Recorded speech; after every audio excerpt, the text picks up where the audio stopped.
Hey there! Have you heard of the Consumer Price Index? It's a really useful tool that helps us understand how much the cost of goods and services in an economy has changed over time. This is important because it helps us track inflation, which is basically the rate at which the general level of prices for things we buy is going up. In this video, we're going to take a closer look at CPI. We'll be covering everything from what it is, to how you can calculate it, and most importantly, how you can use it to interpret important economic data. We'll also be discussing why CPI is so important and its relevance to our daily lives. So sit back, relax, and let's dive into the fascinating world of CPI.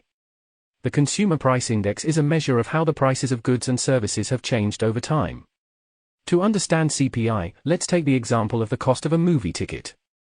Let's say you went to the movies last year and paid $10 for a ticket, but this year when you went back, the ticket price was $12. This means that the price of a movie ticket has increased by 20% since last year. To measure the change in prices of all goods and services in the country, the government surveys thousands of people on how much they spend on things like food, housing, and transportation. They use the average of these prices to get a representative sample of the cost of living for an average person in the country, which is then used to calculate the CPI. If the CPI increases by 2% over the year, it means that the cost of living has gone up by 2%. This information is important as it helps in determining if wages, salaries, and social security benefits need to be adjusted to keep up with the cost of living. Calculating the Consumer Price Index may sound complicated, but it's actually a fascinating way to see how everyday items' prices change over time. To start, we choose a basket of goods and services that represents what people usually spend their money on. Then, we compare the cost of those items in different years to see how prices have changed. It's important to choose one year as the base year and compare all future years to that, so it's easy to understand. Let's take an example of a basket of groceries in 2 different years.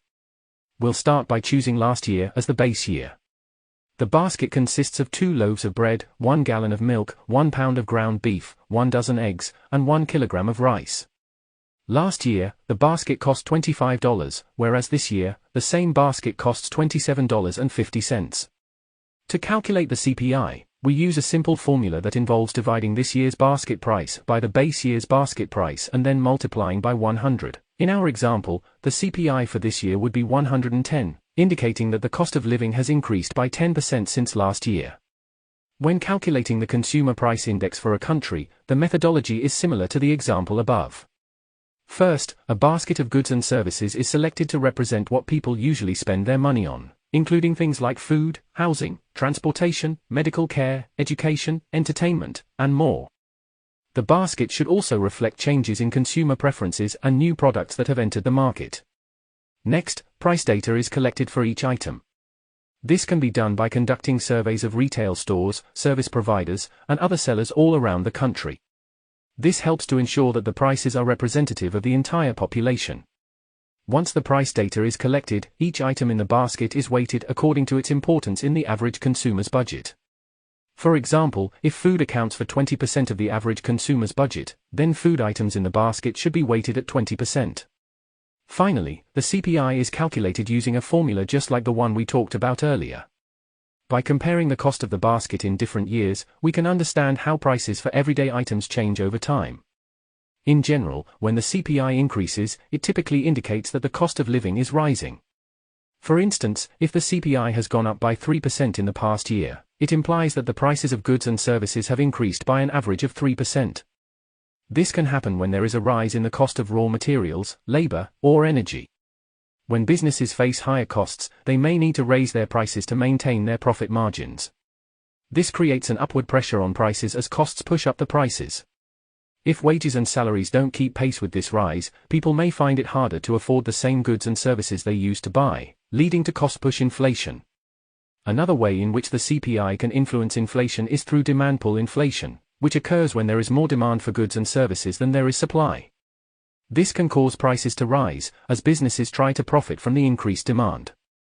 In other words, the demand is pulling up the prices. When the CPI rises, it can signal that there is more demand for goods and services, which can lead to demand pull inflation. To know more about inflation and how it happens, check out our awesome video in the description below. The Consumer Price Index is important because it helps us understand how much the cost of living is changing over time, which is useful for many different reasons. The CPI can help individuals and families plan their budgets. When the CPI goes up, it means that the cost of goods and services is increasing, making it more difficult for people to afford the same things they used to. By tracking the CPI, people can get a better sense of how much their expenses are likely to increase over time and adjust their spending and saving accordingly. However, the CPI is not just useful for individuals and families. Businesses and investors also pay attention to it because it can tell them whether there's more or less demand for goods and services, affecting their profits. By monitoring the CPI, businesses and investors can get a sense of how the economy is doing overall and make decisions accordingly. Policymakers, such as the government and central bank, use the CPI to keep an eye on inflation and make decisions about interest rates and taxes. When the CPI goes up, it can signal that inflation is increasing, which can have implications for interest rates, taxes, and other government policies. By tracking the CPI, policymakers can get a better sense of how the economy is doing and take steps to keep inflation under control. In summary, the CPI provides a big picture view of what's happening in the world of money, helping us understand how the economy is doing and how prices are changing over time. By tracking the CPI, we can make better decisions about our finances, and we can help policymakers make better decisions about the overall health of the economy. If you found this video informative and helpful, please give it a thumbs up and consider subscribing to our channel. Don't forget to hit the bell icon so that you don't miss out on future videos. Feel free to leave suggestions in the comments below. Thank you for watching MedDoc Invest, your partner in health and wealth. We hope to see you in the next video. Happy investing!